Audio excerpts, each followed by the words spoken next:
যে ছেলে ছোটবেলায় বাবার সঙ্গে সমুদ্রে জাল টেনে মাছ ধরত, সংসারের হাল ধরার জন্য বই খাতা ছেড়ে দিতে বসেছিল, সেই ছেলেই আজ আইআইটির প্রফেসর।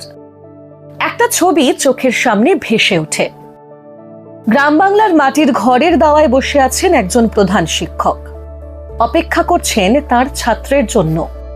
সেই ছাত্র তখন বাবার সঙ্গে সমুদ্রে মাছ ধরতে গিয়েছে, বই খাতা ছেড়ে সংসারের টানে নেমে পড়েছে সমুদ্রে। সাল 2008। কাঁথের জালপাই গ্রামের ছেলে যাদব মাঝি মাধ্যমিকে 86.25% নম্বর পাওয়ার পরেও দারিদ্র্যের কারণে বাবার সঙ্গে মাছ ধরতে সমুদ্রে চলে যেতে হয়েছিল যাদবকে। তখনই ছবিতে আসেন নয়াপুর হাই স্কুলের প্রধান শিক্ষক বসন্ত কুমার ঘরাই। ছাত্রকে খুঁজতে খুঁজতে পৌঁছে গিয়েছিলেন যাদবের বাড়ির উঠোনে। ঘন্টার পর ঘন্টা অপেক্ষা করেছিলেন, আর তারপরই তিনি প্রতিজ্ঞা নিলেন ছাত্রটিকে তিনি ফেরাবেন বইয়ের কাছে, স্বপ্নের কাছে। সেখান থেকেই শুরু হলো এক অসম লড়াইয়ের কাহিনী। আসলে যাদবরা ভারতবর্ষের সর্বত্রই ছড়িয়ে থাকে। আমরা আমাদের শিক্ষক সমাজের কাজ হচ্ছে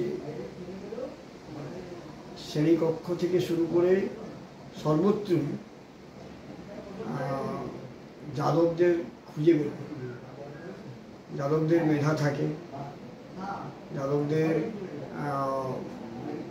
পরিশ্রম, যাদবদের শ্রদ্ধাশীলতা, বিনয়ী ভাব, সবটাই অনেক যাদবদের ভিতর থাকে। একদিকে সমুদ্রের ঢেউ, জীবনের অনটন, বাবার সামান্য রোজগার; অন্যদিকে শিক্ষক বসন্ত বাবুর অবিরাম চেষ্টা। নিজের বাড়িতে থাকার ব্যবস্থা করে দিলেন যাদবের। উচ্চ মাধ্যমিকে সে পেল 84.75% নম্বর। সেখান থেকে বেলুড় বিদ্যা মন্দিরে কেমিস্ট্রি অনার্স নিয়ে ভর্তি। তারপর আইআইটি বম্বে থেকে এমএসসি পাস। ছোট্ট গ্রামের মৎস্যজীবী পরিবারের ছেলে যাদব। আজ তিনি কানাডা থেকে পিএইচডি শেষ করে দেশে ফিরছেন।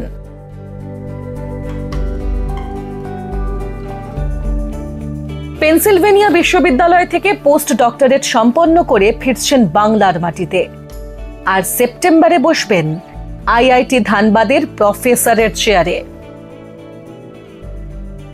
কিন্তু এই গর্বের মুহূর্তে একটা শূন্যতা থেকে যায়। বাবা লঙ্কেশ্বর মাঝি ছেলের সাফল্য দেখে যেতে পারলেন না, আর শিক্ষক বসন্ত কি বলছে শুনুন। যাদবের যে সাফল্যটা ওর বাবা দেখে যেতে পারলো না, কিন্তু সেদিন ওর বাবা যে আমাদের উপর ভরসা রেখেছিল, সেই জন্য আমরা পেরেছি যাদবদেরকে বড় করতে। অর্থাৎ অভিভাবকের আস্থার স্থল শিক্ষক শিক্ষিকারা যেন অর্জন করতে পারেন, আজকের শিক্ষক শিক্ষিকাদের কিন্তু এটাও খুব প্রয়োজন। এ যেন শুধু যাদবের গল্প নয়, এ যেন বাংলার প্রতিটি গ্রামে প্রতিটি স্কুলে থাকা সম্ভাবনার গল্প। একজন শিক্ষক যদি হাত বাড়ান, তবে জেলে নৌকার মাঝিও একদিন পৌঁছে যেতে পারেন আইআইটির ক্লাসরুমে।